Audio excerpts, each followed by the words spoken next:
안녕하세요. 온통보감 한의사 박경숙입니다. 만성 신부전증은 아직까지는 특별한 치료약이 없는 것으로 되어 있죠. 그래서 이 만성 신부전 단계에 접어들면 우리가 평소 먹는 그 음식을 조절해서 먹는 것이 무엇보다 중요하다, 이런 말들을 많이 하죠. 그 중에서도 특별히 더 조심해야 될 그런 영양 몇 가지가 있죠. 칼륨, 인, 나트륨, 단백질, 이런 영양들을 이야기하는데요. 제가 지난 시간에는 칼륨에 대한 이야기를 했습니다. 그런데 우리가 칼륨, 나트륨, 인, 단백질 이야기하기 전에 이 만성 신부전의 근본적인 원인은 혈압과 당뇨가 조절되지 않아서 오는 경우가 90% 이상이기 때문에 당 조절이 가장 중요하다. 즉 우리가 병원에서 재는 그 혈당이 높냐 낮으냐 이런 걸 떠나서 평소에 내가 당류, 즉 설탕이나 과당을 얼마나 먹는지, 이 문제가 이 만성 신부전에 끼치는 영향에 있어서 가장 큰 영향을 끼친다. 이것은 깔고 들어가야 되는 거예요, 항상. 그래서 우리가 만성 신부전 단계에서 조금이라도 역전을 시켜서 건강한 상태로 가기를 원한다면 이 설탕과 액상과당 이것을 이제 조절하거나 아예 안 먹는 것, 이것이 제일 중요하다. 이거는 그냥 기본 전제처럼 깔고 들어가야 돼요. 자, 그 상황에서 오늘은 인에 관한 이야기를 해보도록 하겠습니다. 제가 지난 시간에 칼륨이 넘쳐나면, 그러니까 만성 신부전 단계인데 그 상황에서 혈중에 칼륨이 너무 높다. 그럴 때는 어떤 위험이 있다고 그랬죠? 그 부정맥이 올 수 있다고 그랬죠? 그냥 살짝 오는 부정맥 정도가 아니라 잠시 심장이나 뇌가 멈춤 증상과 비슷하게 딱 이렇게 잠기면서 우리 일시적으로 이렇게 정신을 잃을 수도 있는 그 정도로 이렇게 부정맥이 올 수 있다. 이제 이런 말씀을 드렸는데요. 자, 그럼 혈중에 인이 많아지면 어떤 영향을 끼칠까요? 자, 인이 많아지면 혈관이 너무 딱딱해지거나 뼈가 약해지는 그런 위험성이 있어요. 그래서 골다공증이 좀 더 심해진다든지 이제 골절이 그럼 자주 일어날 수 있겠죠. 자, 이런 문제가 있을 텐데요. 그럼 단계별로 어떻게 조심을 해야 되는지 볼게요. 자, 혹시 여러분들 안 잊어버리셨을까요? 자, 3단계, 4단계, 만성신부전 3, 4단계에 있는 분들은 칼륨을 몇 미리그램 이하로 섭취해야 된다. 기억나세요? 2000mg, 이건 꼭 기억하라고 했죠? 오늘도 외워야 될 거 딱 하나 있어요. 자, 이는 내가 만성신부전 3 내지 4단계에 있다라면 이는 700mg 이하로 섭취해야 된다. 이걸 하나 외우셨으면 좋겠어요. 자, 칼륨은 2000mg, 이는 700mg 이렇게 외우셨으면 좋겠는데요. 자, 1단계, 2단계는 이렇게 만성 신부전 단계는 아니라고 했잖아요. 그 상태에서는 그냥 편안하게 이는 섭취하시면 되는 거고요. 자, 3, 4단계에서는 700mg 이하로 드셔야 된다. 이렇게 보고 들어가시면 될 것 같아요. 그런데 여기에서 또 조심해야 될 게 있어요. 이 3기, 4기의 그 인 권장량이 700mg인데, 근데 이 흡수율 측면에서 이제 인이 얼마 들어있지 않다고는 하는데, 그것이 섭취율이 얼마냐에 따라 다른 거예요. 그러니까 내가 800mg을 먹었어요. 그런데 그 흡수율이 50%라면 사실은 400mg을 먹은 셈이잖아요. 그런데 흡수율이 90%, 100%라면 800mg을 다 먹은 것과 똑같잖아요. 그렇기 때문에 이 흡수율이 높은 그런 인을 섭취를 하지 말아야 되는데, 그게 가공식품에 들어있는 인산염, 이런 것들이 흡수율이 굉장히 높아요. 그래서 이 가공식품에 들어있는 이제 그 인산염, 그 인은 흡수율이 90% 이상이라고 봐야 되는데요. 한번 예로 들어볼까요? 우리가 많이 먹는 그 햄의 그 영양 표시 부분을 한번 가지고 와봤어요. 이게 아마 스팸인가 그런 걸 텐데요. 이제 평소에 건강할 때는 그냥 아무 생각 없이 그냥 드실 텐데, 이렇게 신부전 단계에 접어들면 이런 가공식품은 이제 피해야 된다라는 측면에서 제가 가져와 봤는데요. 자, 여기 빨간색 동그라미를 친 걸 보면 백설탕이 일단 들어가 있고요. 많은 사람들이 그런 생각을 못 할 거예요. 우리가 흔히 먹는 이런 가공식품들에 고기를 가공했는데 설탕이 들어가 있다? 이런 생각 잘 못 해보셨죠? 그런데 제가 제일 조심해야 된다고 하는 이 설탕이 이렇게 들어가 있는 건 기본이고요.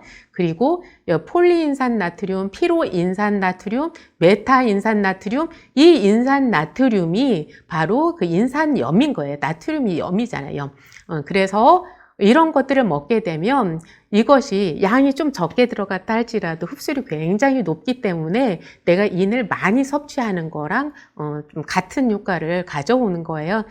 그렇기 때문에 이렇게 이제 가공식품은 피해야 되는 건데, 이제 인이 동물성 식품에도 들어있고 식물성에도 들어있을 거잖아요. 어떤 게 흡수율이 좋을 것 같아요?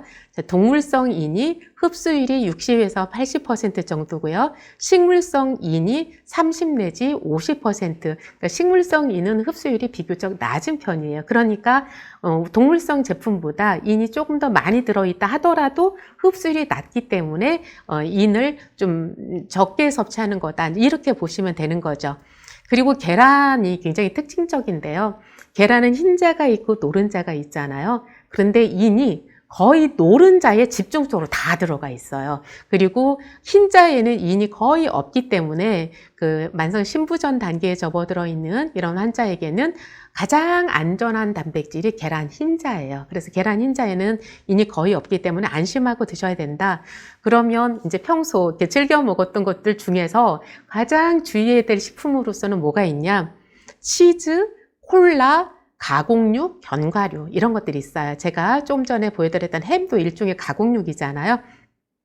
이런 가공육이나 콜라, 치즈, 치즈 같은 경우에도 나트륨이나 인이 좀 적게 들어가 있는 게 있기는 한데 이제 그냥 우리가 아무 생각 없이 먹었을 경우에는 인 함량이 굉장히 높은 것일 수 있다. 여기까지 보셔야 되고요.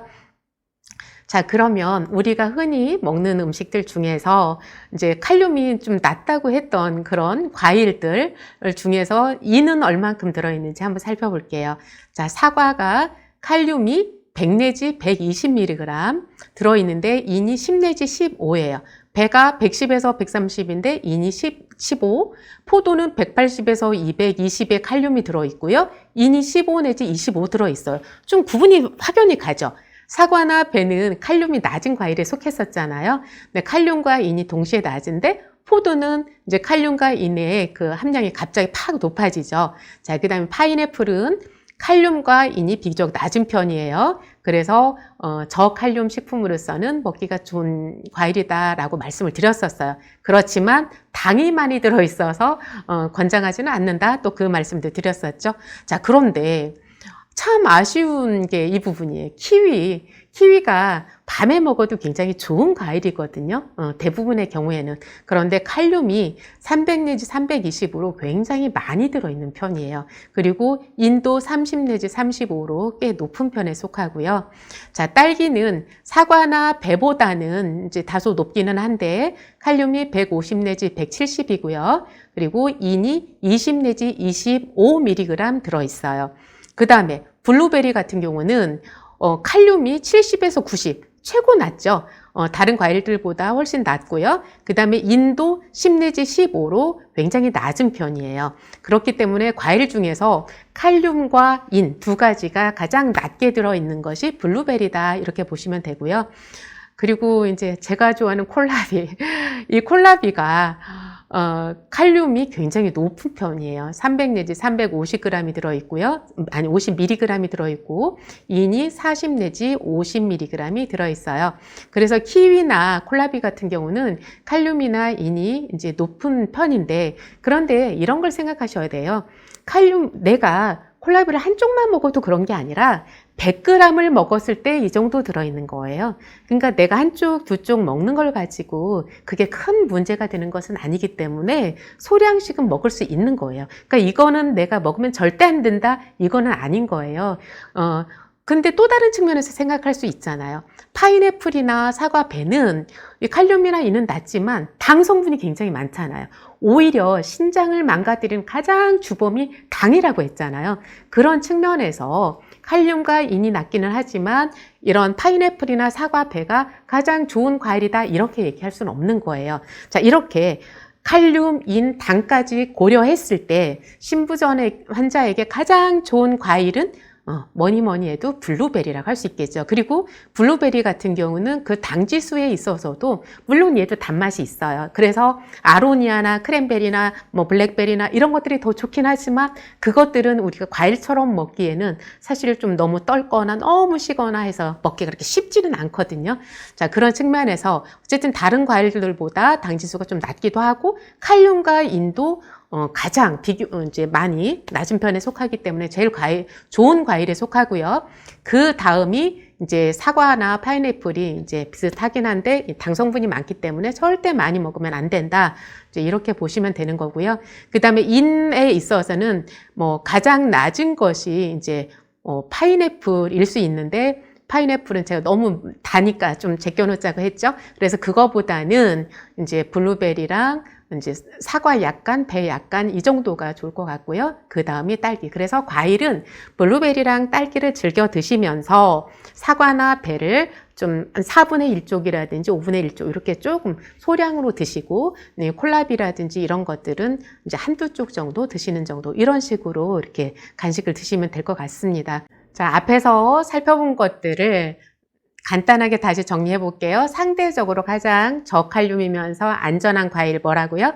자, 블루베리, 그 다음이 사과 이 정도 생각하시면 되고요. 중간 단계가 딸기, 배, 포도 이렇게 생각하시면 되고 이제 콜라비나 키위는 굉장히 고칼륨에 속한다. 그렇지만 콜라비 같은 경우는 당이 없기 때문에 한두 쪽 간식으로 드시는 것 권할 만하다. 이렇게 말씀을 드리고요.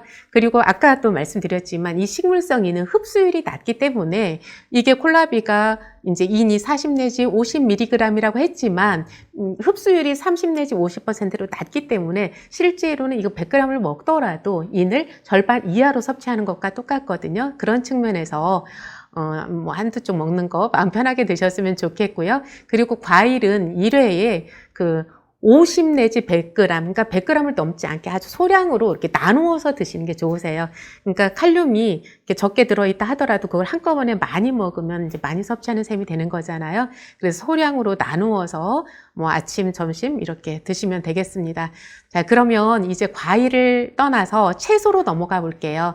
채소 중에서 칼륨이 가장 낮은 채소가 뭐라고 했는지 혹시 기억나세요? 오이거든요. 자, 오이, 양배추 이런 순서였었는데 오이에는 보면 칼륨이 140에서 160 그리고 인이 20에서 25 이렇게 넘어가고요. 양배추는 170에서 200, 그 다음에 인이 이게 25에서 35.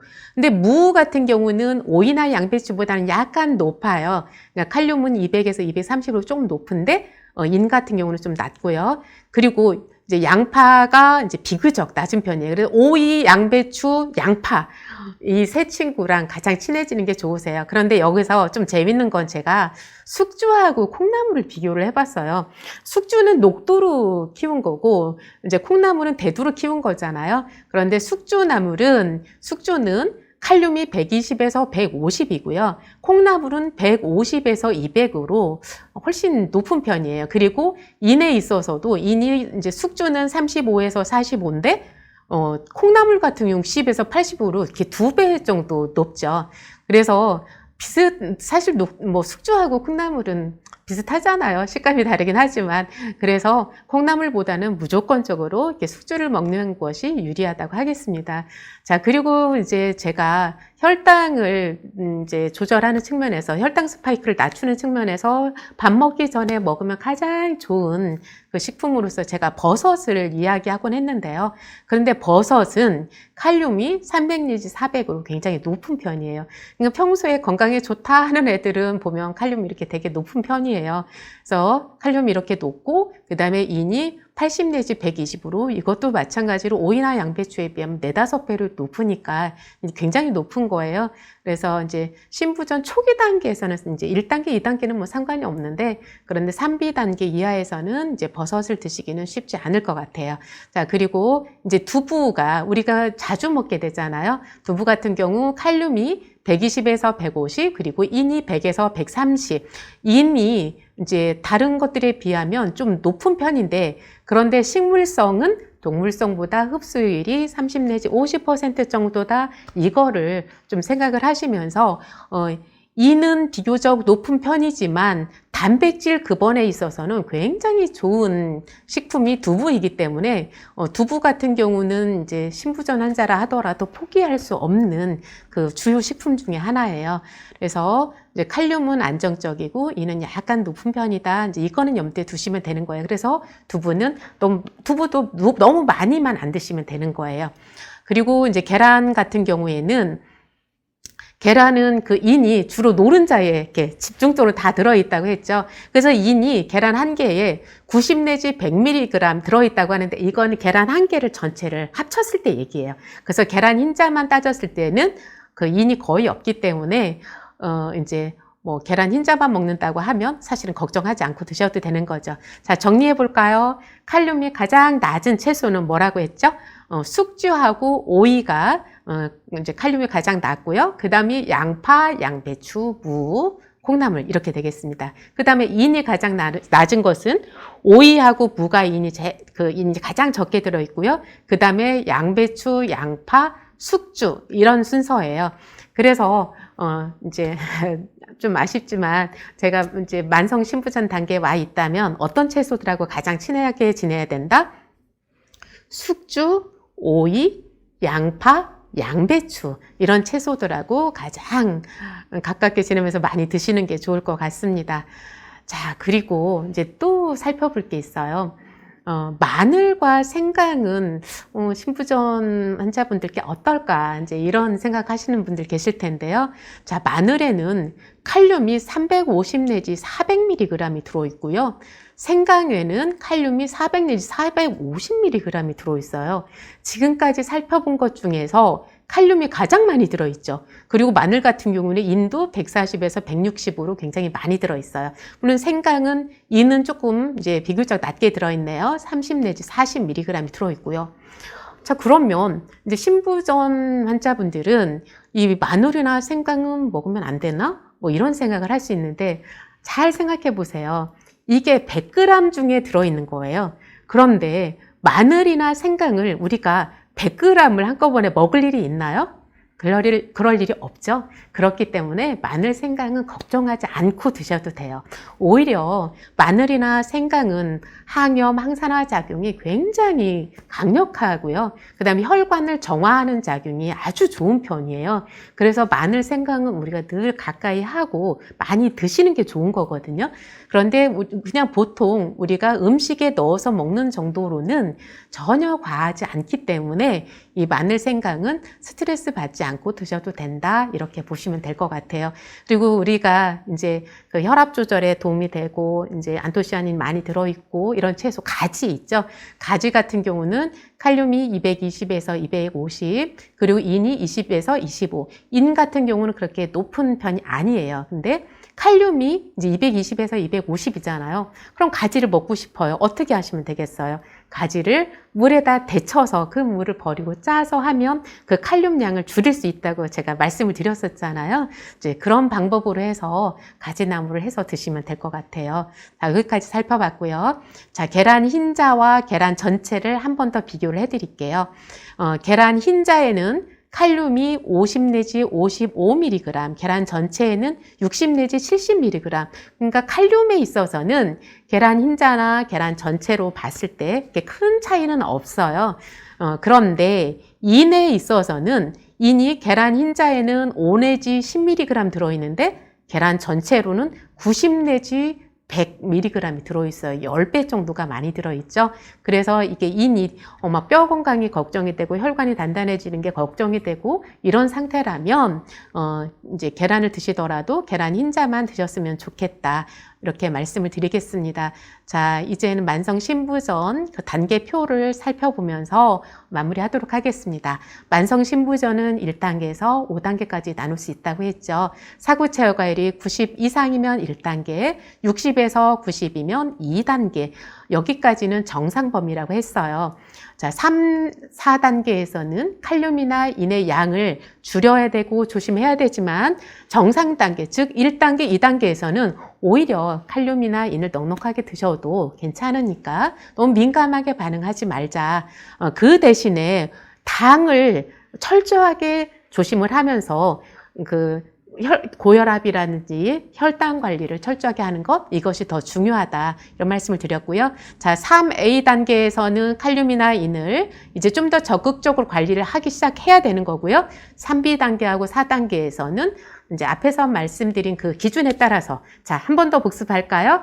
칼륨은 몇 mg 이하? 2000mg 이하. 그 다음에 인은 700mg 이하로 섭취하는 것이 좋겠습니다. 자, 신장 질환은 우리가 칼륨이나 인을 제한을 해서 이렇게 조심해서 드셔야 된다. 이런 말씀을 드리고 있지만 이것은 3B 단계, 4단계 그 이하에서 해당되는 것이고요. 신장 질환은 근본적으로 미세혈관 질환이다. 이렇게 보셔야 되는 거예요. 그래서 평소에 내가 이렇게 음식 제한에 대한 그런 스트레스만 받지 마시고 혈관 관리를 해야 된다. 그런 마음을 가지고 건강 관리를 해 나갔으면 좋겠습니다. 다음 시간에 또 뵙겠습니다. 고맙습니다.